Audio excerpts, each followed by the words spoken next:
국민의힘은 잠시 후인 2시에 후보 8명의 정책 등을 듣는 이른바 비전 대회를 개최합니다.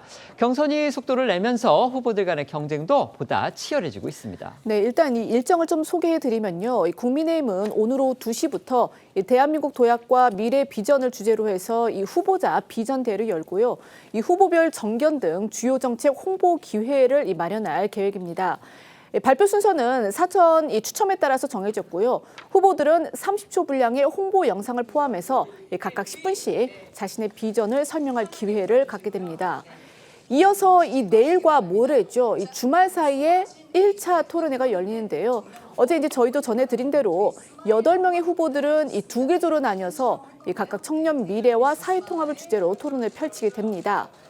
오는 22일에는 이 4명으로 후보가 압축되는 컷오프가 진행이 되고 다시 이 4명에서 2명으로 후보를 추린 후에 내달 3일 최종 후보가 선출이 될 예정입니다. 이른바 1차 컷오프를 통과하는 빅4 진입을 위한 후보들의 발걸음도 연일 바빠지고 있습니다. 오늘 후보들 움직임 그리고 눈에 띄는 부분들도 소개해드리겠습니다. 네, 우선 김문수 후보는 오늘 오전 기자회견을 열고 경제 분야 공약을 발표했습니다. 이 기업 민원 담당 수석을 신설하는 등 기업인과 소통하는 대통령이 되겠다는 점을 강조하고 그동안 기업의 반발을 샀던 이 노란봉투법과 중대재해처벌법 등을 바꾸겠다 이렇게 밝혔습니다. 오늘 김 후보의 공약 발표 기자회견에는요. 장동혁 의원, 현역 국회의원입니다. 그리고 박민식 전 보훈부 장관이 자리를 함께해서 또 화제가 됐습니다.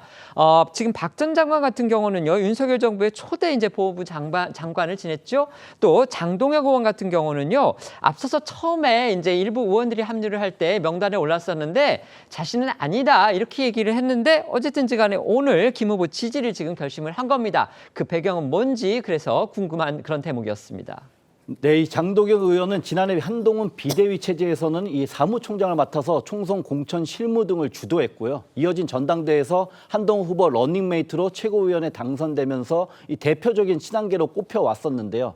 이 윤 전 대통령 탄핵 국면을 계기로 한동훈 후보와 멀어진 상황이었습니다. 이어 장 의원은 이 앵커가 말씀하신 대로 이 김문수 후보 캠프 합류 가능성이 처음 제기됐을 때 그제만 해도 이 사실이 아니라면서 선을 그었었습니다. 오늘 절박함으로 다시 시작하겠다며 김 후보 캠프에 그런데 전격 합류하게 된 거고요. 장 의원은 캠프 총괄 선거대책본부장을 또 박민식 전 장관은 전략기획본부장을 각각 맡게 됐습니다. 후보들 간의 인물 영입 경쟁이 이렇게 본격화하는 상황인데 한동훈 후보 캠프에는요. 국민의힘의 현재 최다선입니다. 조경태 의원 그리고 문재인 정부 당시에 감사원장을 지냈다가 국회의원을 지낸 최재형 변호사가 합류했습니다. 네, 한동훈 후보 캠프에 따르면 조경태 의원과 최재형 전 의원은 공동 선대위원장을 맡아 한 후보 지지 활동에 나섰는데요. 육선 중진인 조경태 의원은 계엄과 탄핵 국면에서 앞장서 쓴소리를 쏟아내면서 대표적인 탄핵 찬성파이자 친한계로 분류가 되어왔던 인물이고요. 최재형 전 의원은 문재인 정부 당시 감사원장으로 임명된 뒤 월성원전 1호기 경제성 평가 조작 의혹을 감사하면서 당시 대선 주자로까지 거론되기도 했던 인물인데요. 최 전 의원은 이후 감사원장을 사퇴하고 국민의힘에 입당해 21대 국회의원에 당선된 바 있습니다. 조경태 의원과 최재형 전 의원은 오늘 오전 한동훈 후보와 함께 기자회견에도 나섰습니다. 안철수 후보는 어제 SNS 글에서 정의선 현대자동차 그룹, 정의선 현대차 그룹의 회장을 콕 집어서 정의선 총리 이렇게 표현을 사용해서 이게 도대체 어떤 일이지? 관심을 모았습니다. 네, 보시는 것처럼 안철수 후보가 저렇게 SNS에 올렸습니다. 안철수 대통령, 정의선 총리, 기업인 출신 내각 대거 기용 저렇게 짧은 글을 올린 건데요. 그래서 왜 정의선 회장을 언급을 했을까 그 배경을 좀 보니까 이 안 후보와 정의선 회장은요. 지난 2022년 안 후보가 이 윤석열 정부 대통령직 인수위원장일 때 현대자동차 그룹 연구소를 방문한 자리에서 직접 만난 인연이 있었습니다. 물론 안 후보 측에서 정의선 회장을 실제 기용을 하겠다 그런 의미보다는 대통령이 되면 기업인들을 내각에 두루 기용하겠다 그런 소신을 밝힌 글이라고 부연 설명을 했는데요.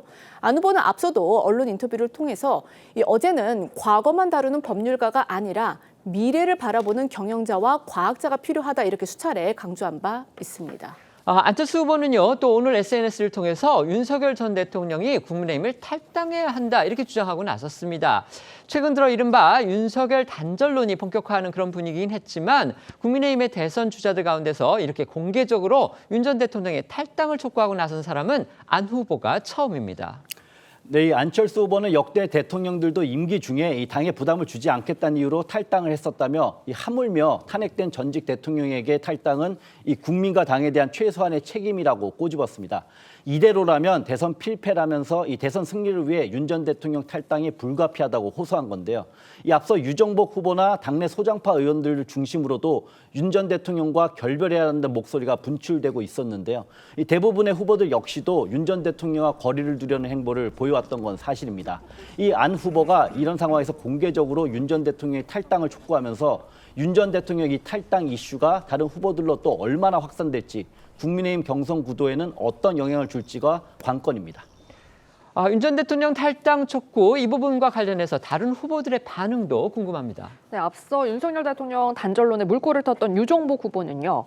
오늘 비전 발표회 참석 일정에 맞춰 안철수 후보와 만나 윤 전 대통령 거취와 또 사과 문제에 대해 심도 깊은 논의를 할 예정이라고 밝혔고요.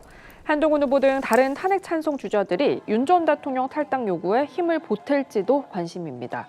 다만 탄핵 반대 주자지만 윤 전 대통령과 당이 각자 다른 길을 가야 한다며 거리 두기에 나섰던 홍준표 후보는 윤 전 대통령에게 탈당까지 요구하는 건 도리가 아닌 듯하다며 부정적인 반응을 보이기도 했습니다.